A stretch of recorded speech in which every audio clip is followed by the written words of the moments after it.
This will be my reading of Orange County.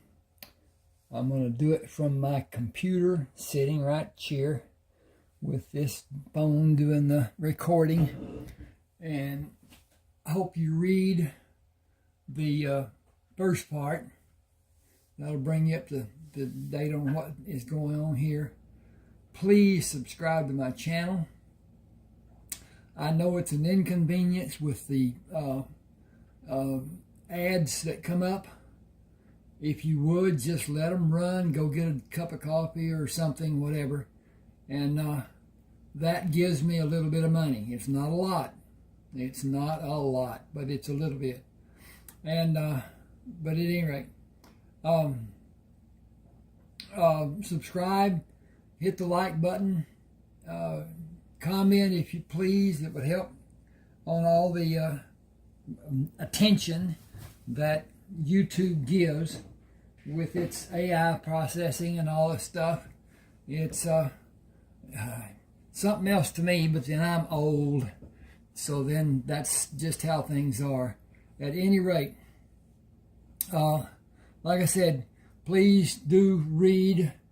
Go down and check out my videos and find Orange County. I have got 31 ebooks that I wrote. They are of different genre. Don't even know what genre really means, but it's a French word, I think, that means variety or whatever. But at any rate, this is a more or less mystery. And so, at any rate, I'm going to go here. Chapter 2. After breakfast, Doc and Brinson followed Clay from the house into the garage. Brinson said, "Shotgun." Clay opened the garage door and opened the back door of the car. "You two are back here. It gives you more protection." Doc asked, "Do you really think our being protected is what we need?" "There has never been a murder recorded in Palm Grove. The reason the murder was done is most certainly drugs, if it is as I suspect. The perpetrator is attempting to show he has power and establish his reputation as being ruthless to gain control of the drug trafficking. I believe he eliminated his closest competition. What would be better than killing a prominent citizen to truly establish his domination? I believe he has a plan. He has the upper hand. We have no clue of what the methods being used may be." I gotta hang on just a second here with me. I gotta split that because it isn't maybe, it's maybe. And right now, it's not cooperating with me. Okay, there we go. "We are acting in the safest manner we can. Do you mind being chauffeured?" Brinson said, "I could become accustomed to it." I've got a problem with this thing doing what it's doing. At any rate, okay, now I got it. Doc said, "None of them said it, but I think the women are scared." Clay waved his hand in the air. "I have enough guns in the house to supply a small contingent of the army. There is a major difference in being scared and being cautious. I am being cautious. I hope scared never comes into being for Palm Grove. It may possibly be prevented by concealing the truth for a period of time." Brinson said, "We have no reason to be scared, but caution has its merits. I think this will play out over a long period of time. I called Mike Walls to meet us today at the hospital. He will not be involved until something changes. A simple drug war, if that is what this case is not in his jurisdiction. I want his input before it becomes an issue requiring his attention. I will gladly give this case to the FBI." Clay parked the car at the rear of the courthouse. "Doc, come with us and stay close to me." Clay unlocked the back door and locked it from the inside before he escorted Brinson to his chambers. Same scenario as yesterday. Dean and Greg will be with you if you need them. I will be with Doc and Mike this morning. We will be at the house when they bring you there. Doc, Mike may be waiting for us. Clay parked beside Mike. Lock the car and come inside. Mike smiled. Are you schooling me? Mike, I am worried. I have used the word concern too many times since yesterday. He located the key to unlock the door and held it open for the two men to go inside and moved outside to look around the area before he went inside. Mike asked, checking the field, letting someone who may be interested see me, telling him I am watching for him to make the wrong move, attempting to keep the lid on this powder keg. Smart move. Mike, I don't know what is happening here, but I'm trying to keep the citizens of Palm Grove safe. I asked you to come this morning for two reasons: to look at the body and tell me what your instinct is, and show someone the FBI is present. He will not know what you are doing here, but it may slow his process down for a few days. I need those days. We need those days. He pointed to the body. This man was found lying face down with the wire apparatus around his neck. At the scene, Doc diagnosed his death to be from loss of blood. He cannot be identified by fingerprints. Some of the people in Palm Grove have never been to a dentist. I could not see any dental work in his teeth. He had not been in the woods very long. What's your opinion? My first thought was drugs. Someone wanted the body to be found away from where the crime was committed. That should not be. Anyway, the knowledge of it being done will advance the killer's stature among the drug people. A drug war is being waged if that is true. My second thought was someone was doing something somewhere that he should not have been doing and was caught. Third would be the usual jealous lover's revenge. Fourth would be a contract killing. Fifth is a mentally disturbed murderer. A psychopathic murderer will do it randomly. The elements in this case seem to be chosen to broadcast that a greater power has arrived in Palm Grove. It has happened so many times. I'm going to go back up here and fix this and do that, dink, and then hit this page turner over here. So many times in Mexico and South America, always with a pattern.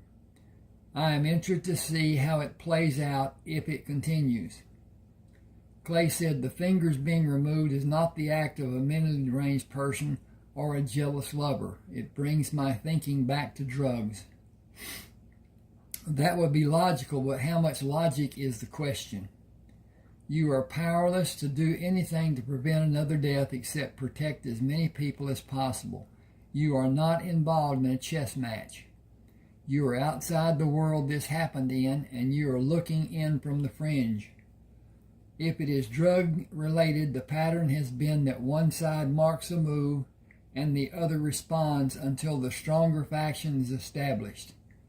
The characters involved are not usually interested in people who are not involved directly.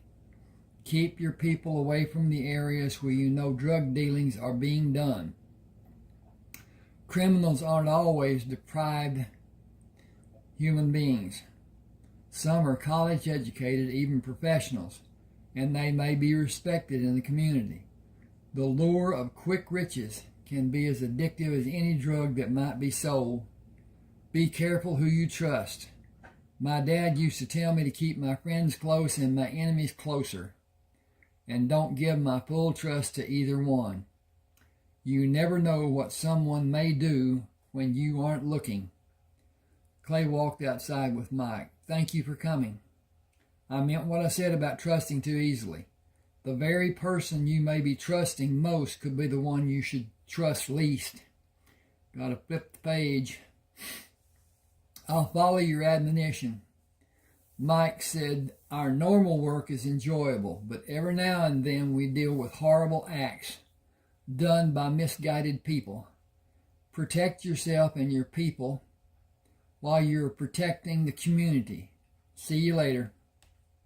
Got to do this again. It says that shouldn't be there, so I'll put it not be there. I'll call you about poker night. Clay watched Mike drive away and surveyed the area before he went back inside. Phew. Okay. Hang just a second, please. Okay. Now, finding a magazine, he read while waiting for Doc to finish the autopsy. Doc came into the room. I'm ready to do the documentation. Come with me to get coffee after I lock up. This is nasty business. Whoever did this had military training. He wasn't just murdered. The very tip ends of his fingers were punctured repeatedly before being cut off. He was bled, and when the coagulation occurred, subsequent bleeding was forced. The process was done over the course of more than 2 hours before his heart stopped. The ends of his fingers were cut off after he died. The man who did this is cruel beyond belief. The man was silenced with a washcloth shoved into his mouth and duct taped over his mouth and around his head. He struggled to breathe. His arms were pulled away from his body and supported to the last joints of his fingers. His arms were pulled away from his body and supported to the last joints of his fingers. That doesn't make sense. I'll fix that maybe. Buckets with bales on them were hung on his wrists while bleeding was induced. He asphyxiated from lack of blood carrying oxygen to his lungs, or his heart stopped beating. His death might have been either one or both simultaneously. He suffered a long time and died slowly. I can surely stand a stiff drink. Coffee will be a poor substitute.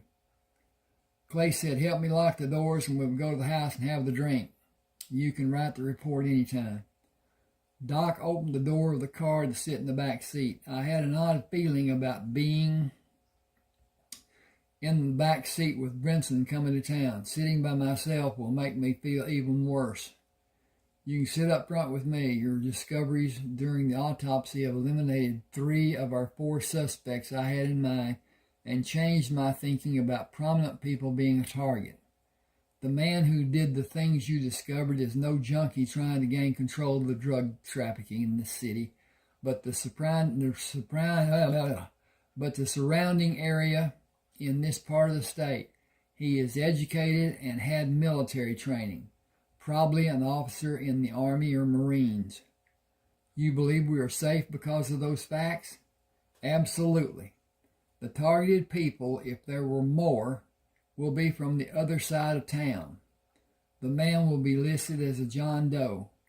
It will be impossible to have anyone identify him. If it is as it seems, his own mother will be too intimidated to tell us his name, and with good reason. Clay closed the garage door at the house. You can go in first. Butch and you both need contact comfort. I thank you more than him. I'm sorry you had to experience that atrocity. Doc said viciousness is a better term, or maybe barbarianism. Barbarism. Barbarism? Okay. All right. Clay said, pour the drinks and get out 2 of your favorites from the fridge. I'll see if Pam and Tony want to come down. He took the steps 2 at a time up to the 3rd floor and motioned to Tony as he backed away from the door. Come downstairs. Doc has had a bad day and needs our company. He needs yours more than anyone else's. I'll get Pam to come down and I'll help both of you with the work after we come back in the house. Doc is really disturbed by what he learned during the autopsy. If you can get him to take the drink he has poured and have another one with me when I come down, might help more than anything else we can do for him. Okay, that shouldn't. I'm going to take care for a minute and see what's going on, and then I want to check on the proceedings up here. Give me just a second. I'll be right back down here. And this is, okay, I don't know why it's looking at that. I think it's going to shut off at 45:23. We'll see. If we can get him to blah, blah, blah, blah. Tony Grand, maybe more than you can do for him. She lightly punched him on his chest and bounded down the stairs. I'm coming down, Butch. He took the steps 2 at a time, going upstairs to talk to Pam and Bernice. How much work do we have? Oh, you can't kiss a girl hello? He bent to kiss her. I am concerned about Doc. Can you both come downstairs and go outside for a few minutes? These won't take long to do later. He is really upset. Tony is with him in the kitchen. Pam said, then we need to work a bit longer. She is what he needs more than he needs us. He poured us drinks. He may wait for me. If I came down to be alone with you, would you care about drinks? He grinned. We should work a little longer or 2 bits longer. Pam said 30 minutes might not be long. I wrote this and I enjoy it. I got to change the page here with this flipper. Bernice said, you both know I'm here, don't you? Pam smiled. Are your ears burning? No, Brinson is not here to be with me. I'll be the fifth wheel. It's not a date. We're going outside for a break and let the tension subside for Doc. Bernice lowered her head over the draft table. It was probably already subsided. It has probably already subsided. Someone is helping to build it again, knowing Tony as I do and as you do. Pam asked, jealous? Bernice held her finger and thumb wide apart, about that much. Pam said, me too. Clay said, you both know I am here, don't you? They both laughed. Almost an hour later, Pam said, we will go down slowly and be noisy going down the last flight. Clay stopped them. Let me look at your work before you go down. Pam said, you are so bad. 10 minutes more is all they get. Pam and Bernice stomped on the last 8 steps before Pam called Butch. We're coming down, Butch. Come see us. Doc's face was flushed, and Tony busied herself pouring drinks for him and Clay. Bernice smiled at Pam while they petted Butch. Come, Butch, we'll go outside. You will not go in the water. There is no time for you to swim today. She put her hand under his jaw and pulled his head up to look at her. No water, and don't look at me with those liquid eyes. No water. You can run to your heart's content, but no water. Bernice, Pam, and Tony followed Butch outside. Bernice held the scruff of his hair above his shoulders. Come with us. The 3 of them laughed and sat with their feet up in the chairs. Clay took the glass from the countertop. Better? Doc smiled. Bottoms up. Clay asked, relieved? Doc held the glass up to look at the amber fluid. Oh, yeah. I'm taking 2 of my favorites out to the beach. You're working, so you can only have 1. I've done some of my best work when I was drunker than a hoot owl. Doc placed the cans on the countertop. I have seen almost every form of death a man will ever know. When I was just beginning to build my practice, a woman brought a man who was making adjustments to his television antenna, fell and drove a screwdriver into his forehead an inch above his nose. He said he did not feel the pain until after she got him in the car to come to the clinic. She did not trust the young doctors at the emergency room in the hospital, so she brought him to me. Nothing could be done for him. Removing the screwdriver would have surely killed him. He died that night peacefully in his bed at home. He shook his head. This man today was the worst I've ever experienced.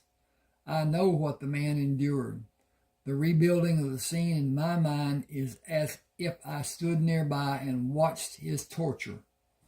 The indications on his body read like a book with pictures and no words. The man who did these things to him is a beast.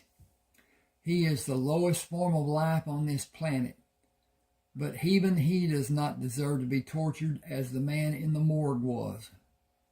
Clay said, I saw worse done to others while I was in the Marines. Doc looked at him with squinted eyes. You served in the Marines? I was called a 90-day wonder because I enrolled in the Reserve Officer Training Corps and received an early commission to serve in Korea when my unit was called up.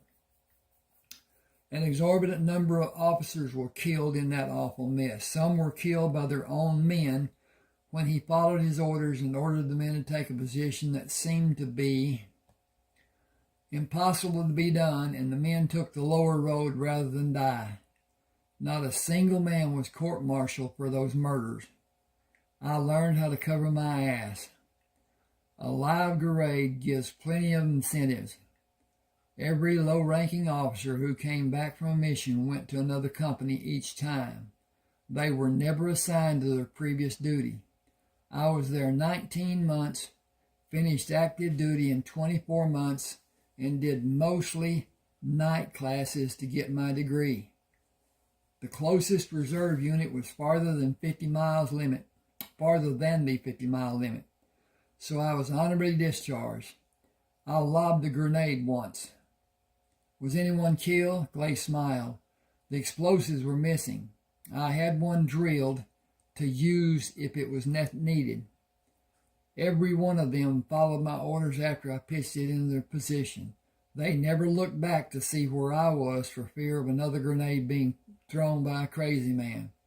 I thought I lost it that one time that I used it, but someone stepped on it and pushed it into soft ground. I never took them in through a rice paddy. We went around. Everyone knew a firefight was waiting on the other side of that paddy. We came in behind those who were waiting. We were victorious in every single time, and we followed orders somewhat. Being transferred out was also a big help for me. Would you have been a target after the mission was over? Clay smiled. Accidents happened all the time in a war zone. Pardon me, in a theater of operation. Accidents are never versed to have been accidents. They are products of friendly fire. I have not and never will tell another soul about my combat service of the 2 years as a drill instructor. He went to the fridge and got another beer. Bring your drinks. We have work to be done later. How good is your drawing? I've always been terrible at art. You would have enjoyed seeing my detailed drawings in anatomy class. I made the grade, but it looked worse than the signatures I tried to pen. I could not master the scribble they tried to teach. I could do it, but I could not read it. How will I tell someone what I wrote if I'm not able to read it? Clay held the door for Doc. Your experiences in med school were probably designed by someone sitting behind a desk in the Pentagon. Doc called Butch. Look at the graceful movements he has, effortless and fluid in his movements, and he is always happy to see us. Clay pointed to the chaise lounge chairs. Look at that sight.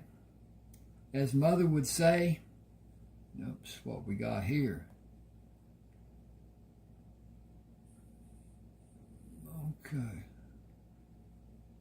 Mr. Okay, she don't like the quote marks, all right. Clay pointed to the chaise lounge chairs. Look at that sight. As Mother would say, Mr. and Miss Dam are here, and they brought all the damn children. The whole damn family is here. Got to take that quote off, too. Okay, give me a second here. I got to look at this again. It's a wonder for me. When did all the girls come outside? Doc blushed. While you were upstairs. Do you have a confession to make? He grinned. They were loud coming down the stairs, like Bernice was. Clay clapped Doc on his back. See, so no surprises. Oh yeah, there were surprises. I'm not as young as I once was. Are you as good as you once were? With Tony, I'm better than once I was. Experience is the best teacher. Clay said a man can never get enough experience. Doc said I missed a lot with my practice. It is too late for regrets, but I have a preference point now. I guess all things are done when it is their time. I have amassed a lot, too. The rest of my life will be lived in comfort. I am anticipating the house being finished. It will be a huge first for me. You've had a house. Hang on just a second. I'm going to look at this, and I may be going to go off. Yes, I am. Well, I'm going to go on a little bit. Go on just a little bit further.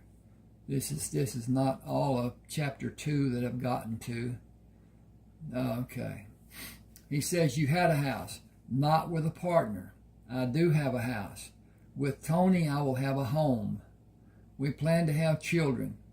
It is late in my life, but it will be a joy beyond measure for both of us. Butch moved to sit between Doc's legs when he sat on the last lounge chair facing Clay. He seems to always want contact with one of us. He is odd in that regard.